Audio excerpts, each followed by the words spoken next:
है। पाकिस्तान में सबसे मुश्किल तरीन पाकिस्तान की तारीख का टाइम शुरू हो चुका है और खौफ और दहशत अपने पंजे गाड़ चुकी है। यानी पाकिस्तान के अंदर इस वक्त कोई भी शख्स ये महसूस नहीं कर रहा कि वो महफूज है या वो इस तरह की हैं कि वो अपने घर से निकल रहे थे, उनके साथ उनकी खानदान की ख्वातीन भी थी, लेकिन उसके बावजूद उनको गाड़ी से घसीट के निकाला गया और धक्के। चौधरी परवेज लाई है वो एंटी करप्शन की हिरासत में है और मजीद तफसील आपको थोड़ी देर तक बताते हैं। ये डीजी एंटी करप्शन ने कहा है जी सेफ है, यानी ये एक रियलिटी है। इसे आप इतफाक करें या इख्तलाफ करें, क्योंकि अदालती इंजाम कोलैप्स कर गया है। तो उम्मीद से फेक ही थी कि ह्यूमन राइट ऑर्गेनाइजेशंस या फिर इंसानी हुकूक पर बात करने वाले या लीगल माइंड्स जो हैं ये हमें बचाएंगे या फिर कहीं ना कहीं पर तहफ्फुज होगा। लेकिन अगर आपको रात को खबर ये मिले कि इंसानी हुकूक पर बात करने वाले, इंटरनेशनली उनकी आवाज सुनी जाने वाली जिब्रान नासिर साहब, उन्हें ही उठा लिया गया है। कोई बुरे कार नहीं ला रही। ये सिर्फ चौधरी परवेज लाई को गिरफ्तार करने का तरीक़ेकार जो है उसी को देख लें जो आज की है। नमस्कार दोस्तों, जय हिंद। दोस्तों, पाकिस्तान में पाकिस्तानी फौज का बड़ा क्रैकडाउन जारी है। एक के बाद एक बड़े बड़े इमरान खान के नेता गिरफ्तार हो रहे हैं। साथ ही अब तो पाकिस्तानी फौज ने ह्यूमन राइट वालों को भी गिरफ्तार करना शुरू कर दिया है। पाकिस्तान का एक ह्यूमन राइट का व्यक्ति को भी गिरफ्तार कर लिया गया है। वीडियो को स्टार्ट करते, लेकिन उससे पहले यदि आपने हमारे चैनल को सब्सक्राइब नहीं किया तो सब्सक्राइब करें। वीडियो पसंद आए तो लाइक करें, कमेंट करें और शेयर करें। जय हिंद, वंदे मातरम। तो फिर आप कैसा महसूस करेंगे, किस कदर खौफ और दहशत आप महसूस करेंगे, इसको सिर्फ आप इमेजिन कर सकते हैं एक मिनट के लिए। इसके अलावा आप कुछ भी नहीं कर सकते। बदकिस्मती यह है कि जिब्रान नासिर पाकिस्तान का लीगल विजिट है, एक लीगल माइंड है, इंसानी हुकूक के ऊपर खुलकर बातचीत करते हैं, बड़ा दबंग दिलेर किस्म का नौजवान है। और मैं कई दफा यह बात कह चुका हूं कि ऐसे नौजवानों के शुक्रगुजार होते हैं जो कंट्रीज, मुल्क होते हैं, डेवलप्ड स्टेट्स होती हैं, वो इन जैसे नौजवानों को पकड़कर बाहर लाती हैं कि तुम लोग मुआशरे में लीड करो, आगे खड़े होकर बात करो, मुआशरे की तस्हीह करो और खुलकर बात करो, डिबेट करो, जिससे मुआशरे आगे बढ़ते हैं। लेकिन पाकिस्तान में इन जैसे पढ़े लिखे लोगों को, बात करने वाले दबंग दिलेर लीगल माइंड्स को निशाने इबरत बना दिया जाता है। और जिब्रान नासिर जो अपनी बेगम के साथ खाना खाने के लिए बाहर गए हुए थे, उन्हें वापसी पर उठा लिया गया है। मेरी उनकी बेगम के साथ टेलीफोन पे बातचीत हुई है और बहुत ज्यादा परेशानी के साथ साथ, यानी एक बंदा जो शौक में चला जाता है, ये हुआ क्या है हमारे साथ, वो कैफियत थी उनकी। उनका ये कहना है कि जब हम वापिस आ रहे थे तो एक सफेद गाड़ी ने, उसके पीछे भी एक और गाड़ी थी, दो गाड़ियों ने हमें रोका और हमारी गाड़ी को इंटरसेप्ट किया। और उसके बाद तकरीबन 15 लोग जो कि सिविल कपड़ों में हैं और उनके पास गन्स मौजूद हैं, जदीद वेपनरी मौजूद है, वो उतरकर जिब्रान नासिर को जबरदस्ती उठाकर लेकर जाते हैं। मैंने उनसे पूछा कि क्या उन्हें पहले कोई थ्रेट थी या फिर उन्होंने कोई बदतमीजी की, बदसलूकी की। उन्होंने कहा उन्होंने पकड़ा जिब्रान को और जबरदस्ती गाड़ी के अंदर डाल दिया और उसके बाद गायब हो गए। यानी रात, इस वक्त अदालतें पाकिस्तान में नहीं खुलती। मैं ये रात के वक्त वीडियो बना रहा हूँ, लेट नाइट। इस वक्त अदालतें ज़ाहिर है नहीं खुली हुई पाकिस्तान में। अदालतें एक ही दिन खुली हुई थी, जिस दिन रिजीम चेंज हुई, रात 12 बजे जजेस के रूट लगते हुए हमने देखे थे। अदालतें नहीं खुली हुई, लिहाजा वो बंदा गायब है। और इसके ऊपर सिर्फ सोशल मीडिया या फिर हर जगह के ऊपर रोला मच सकता है, इसके अलावा कोई भी रियासती तौर पर इकदाम नहीं किए जा सकते। और तकरीबन सुबह होने तक ऑलमोस्ट कोई 8 से 10-12 घंटे हैं। ये इतना बड़ा टाइम है कि इस दौरान वो बंदा गायब रहेगा।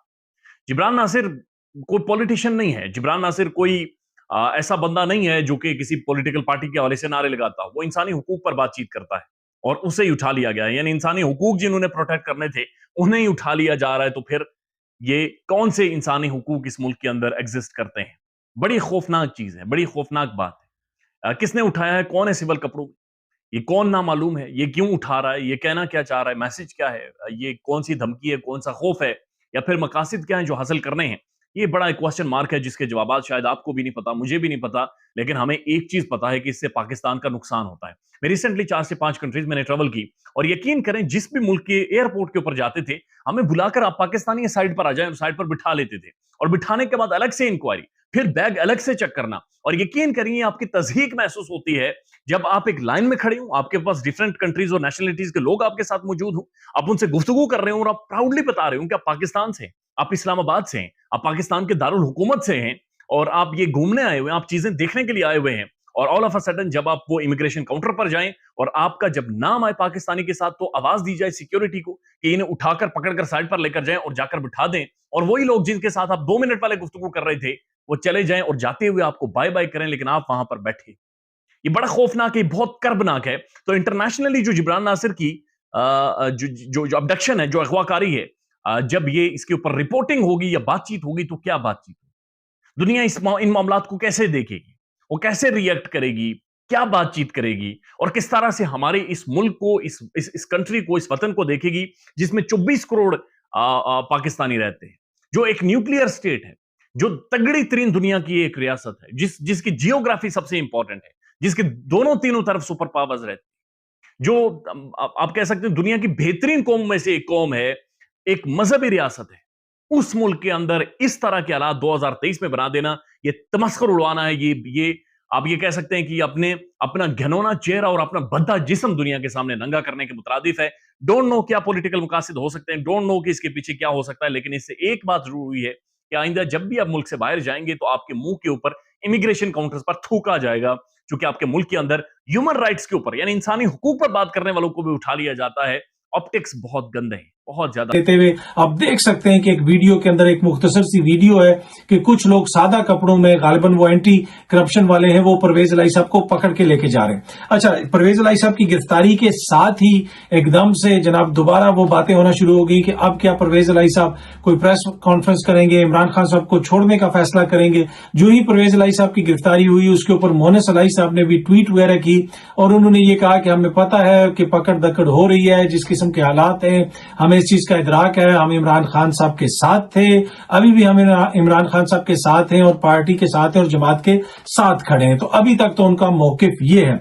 अच्छा, सिर्फ ये मोहनिस अलाई साहब की ट्वीट्स नहीं आई, उसके साथ साथ अहमद अजहर साहब की भी एक ट्वीट आई, उसमें भी उन्होंने बताया कि किस तरीके से उनका जो फैमिली बिजनेस है उसको टारगेट किया जा रहा है। पहले उनके घर पे छापे पड़ते रहे, इस हवाले से भी वो ट्वीट्स करते रहे, बताते रहे कि किस तरीके से मेरे घर में बार बार पुलिस जा रही है, मेरे घर वालों को तंग कर रही है। और अब उन्होंने ट्वीट के जरिए ये इल्जाम लगाया कि उनका जो फैमिली बिजनेस है उसको गैर कानूनी तौर पर बंद कर दिया गया है या सील कर दिया गया है। तो इस तरीके से हमें टारगेट किया जा रहा है। अच्छा, खान साहब ने जो आज खिताब किया वो बड़ा इंपॉर्टेंट खिताब था और अपने खिताब के अंदर भी खान साहब ने कुछ चीजें शेयर की, जहां पे एक बुजुर्ग सियासतदान है, जैसे आपने भी इंट्रो में कहा कि नायब वज़ीर आज़म रहे और पाकिस्तान की पॉलिटिक्स में उनका एक नाम है, एक मकाम है और सीनियर सियासतदान है।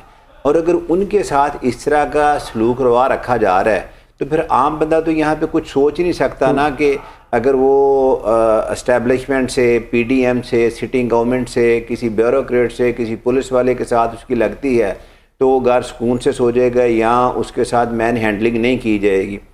हम हर वक्त ये कहते हैं जी कानून ने अपना रास्ता लिया है, कानून ने अपना रास्ता लिया है। मेरे सामने पाकिस्तान का बहुत बड़ा, जो सबसे बड़ा इन्वेस्टिगेटर है पुलिस का या एंटी करप्शन का, वो ला के बैठा दें। मैं उसको कहता हूं कि जो लॉ है उसको आपने फॉलो नहीं किया, मैं साबित करता हूं, मैं आपको लॉ बताता हूं। जो अरेस्ट का मैकेनिज्म है, ये लातादाद जजमेंट्स पाकिस्तान की देख लें, खोसा साहब की, रमदे साहब की, जिनके बड़े नाम हैं, इससे पहले कॉर्नेलियस वगैरह की। उन्होंने बताया कि रूल के मुताबिक जो पुलिस रूल 1934 उसका वॉल्यूम 3 चैप्टर 25 है, उसमें उनके 5 स्टेप्स बताए हैं गिरफ्तारी के। और 5वां स्टेप है गिरफ्तारी का कि उस सूरत में आपने गिरफ्तार करना है कि आपको ये शुबा पड़ गया है कि अब मुलजम ट्रायल से भाग जाएगा, अब मुलजम प्रोसिक्यूशन एविडेंस के साथ टेम्पर विद करेगा, उसको तबाह करेगा, उसको ख़राब करेगा। मैं कहता हूं कि जितनी यहाँ पे आज तक गिरफ्तारियां हो रही हैं, मास वाए चंद एक के एक्सेप्शंस आर ऑलवेज देयर, वरना 90% या पिछले ये जो दौर से 3-4 माह में हो रही हैं उनमें किसी में भी ये रूल ही फॉलो नहीं किया गया। तो जब ये कहते हैं कि कानून के मुताबिक टीवी पे, प्रेस कॉन्फ्रेंस पे, पत्नी कहाँ पे, कौन सा कानून है वो भी तो बता दें। मैं कानून बता रहा हूँ, मैं आपको हवाला दिया है, मैं अभी नेट से निकाल देता हूँ कि मुझे बता दें कि उसमें अच्छा, इसी में मुझे इजाजत दीजिए मैं ऐड कर दूं। इस पे रिसेंट एक राना सनाउल्लाह साहब की प्रेस कॉन्फ्रेंस है जिसमें वो खुद कह रहे हैं कि जो लोग गिरफ्तार हुए थे उसमें 80% लोग जमानतों पर रिहा हो चुके हैं। इसमें वो खुद एक मिनट इसी को ले लें। मीनिंग देयर बाय कि 80% लोग बेगुनाह थे, उनको आपने जेलों में डाला, उनकी लाइफ तबाह बर्बाद कर दी। मैं नाम नहीं लेना चाहता, मेरे पास ऐसे कुछ लोग हैं जिनके भी मैं केसेस कर रहा हूं कि उन्होंने कहा कि हमारे घर में तो खाने के पैसे नहीं हैं, तो आपको हम फीस कहां से दे सकें। और उसके बाद मैं चुप का चुप हो गया, मैंने आगे इस बात को सोचा ही नहीं। उसने कहा कि हम अगर हमसे नेकी करनी है तो कर दें, उनमें से एक की बेल होगी है, बाकी की चल रही है। और जो 80% हैं जिनको इन्होंने खुद कहा है अब जो नौकरी पेशा थे उनकी नौकरी खत्म हो गई, सोसाइटी में उसकी रिस्पेक्ट खत्म हो गई, जो दिहाड़ीदार थे उसके पीछे बीवी बच्चे क्या कर रहे हैं, जरा उसका इम्पैक्ट तो देखें, उसके असरात तो देखें क्या है। अच्छा, यहाँ पे एक और तो दोस्तों पाकिस्तानी फौज जो चाहेगी वही होगा पाकिस्तान में, उसके अलावा कोई कुछ नहीं कर सकता, चाहे कोई ह्यूमन राइट वाला हो या फिर और कोई, क्योंकि पाकिस्तानी फौज का साफ साफ कहना है कि यदि पाकिस्तान में कोई पाकिस्तानी फौज से अलग पार्टी बनाएगा तो उसका यही हाल होगा। इमरान खान जिस तरह से अब आइसोलेट कर दिया गया उससे साफ पता चलता है कि पाकिस्तानी फौज के बिना कोई भी पाकिस्तान में अपनी सरकार नहीं बना सकता, चाहे उसकी पॉपुलैरिटी कितनी भी हाई क्यों ना हो।